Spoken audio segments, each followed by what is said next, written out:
अभी तक हमने काव्य की संस्कृत विद्वानों द्वारा दी गई काव्य की परिभाषाएं देखी है। आज हम काव्य की हिंदी विद्वानों द्वारा दी गई परिभाषाएं देखेंगे। आधुनिक कवियों द्वारा काव्य संबंधी परिभाषा इस प्रकार है। 1. आचार्य महावीर प्रसाद द्विवेदी।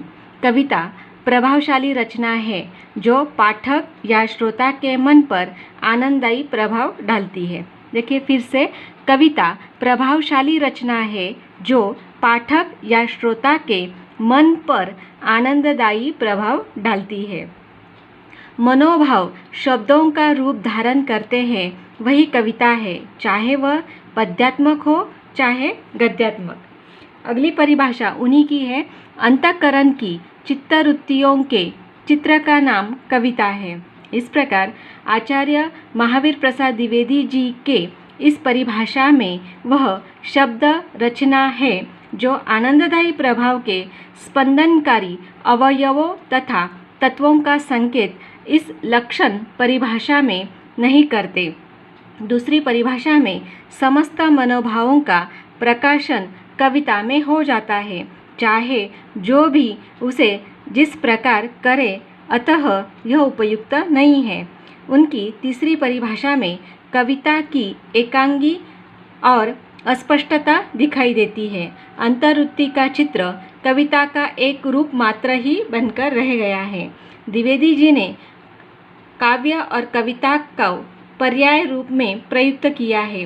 कविता के लिए छंद अनिवार्य है, जिसका संकेत उन्होंने अनेक बार इस शब्द के प्रयोग के साथ नहीं किया, अतः कविता और काव्य की भेदक धारणा स्पष्ट नहीं हो पाती। अगले विद्वान हैं आचार्य रामचंद्र शुक्ल जी। इन्होंने कविता को जीवन और जगत की अभिव्यक्ति माना है। आचार्य रामचंद्र शुक्ल का मानना है कि अव्यक्त की अभिव्यक्ति जगत है और इस प्रकार कविता अभिव्यक्ति की अभिव्यक्ति हुई है।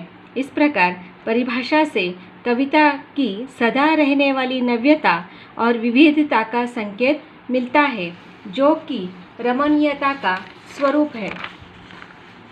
अगले आचार्य हैं जयशंकर प्रसाद। कवि आत्मा की संकल्पनात्मक अनुभूति है, जिसका संबंध विश्लेषण, विकल्प या विज्ञान से नहीं होता। वह एक श्रेयमयी प्रेम रचनात्मक ज्ञानधारा है। इस परिभाषा में आत्मा की मनन शक्ति की असाधारण व्यवस्था है, जो श्रेय सत्य को उसके मूल चारुत्व का अर्थ है सुंदरता में सहसा ग्रहण कर लेती है। काव्य में संकल्पनात्मक अनुभूति कही जा सकती है। इस प्रकार इस परिभाषा में दोष है, अस्पष्टता है।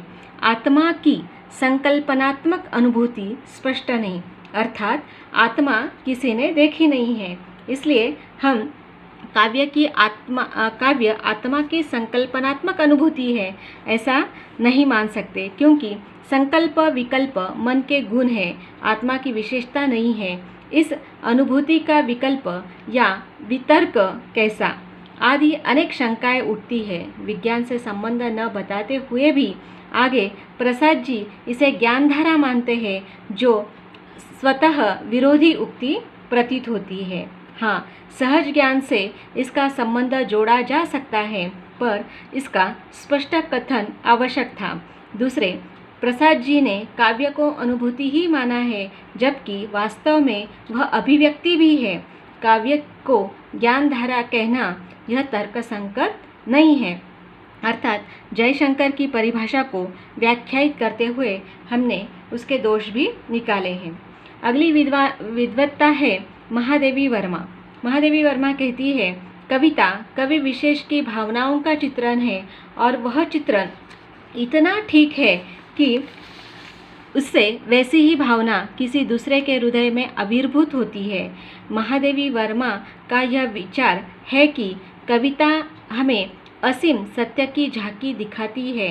यह परिभाषा काव्य के पूरे क्षेत्र पर लागू नहीं हो सकती, वह केवल गीति काव्य की विशेषता है।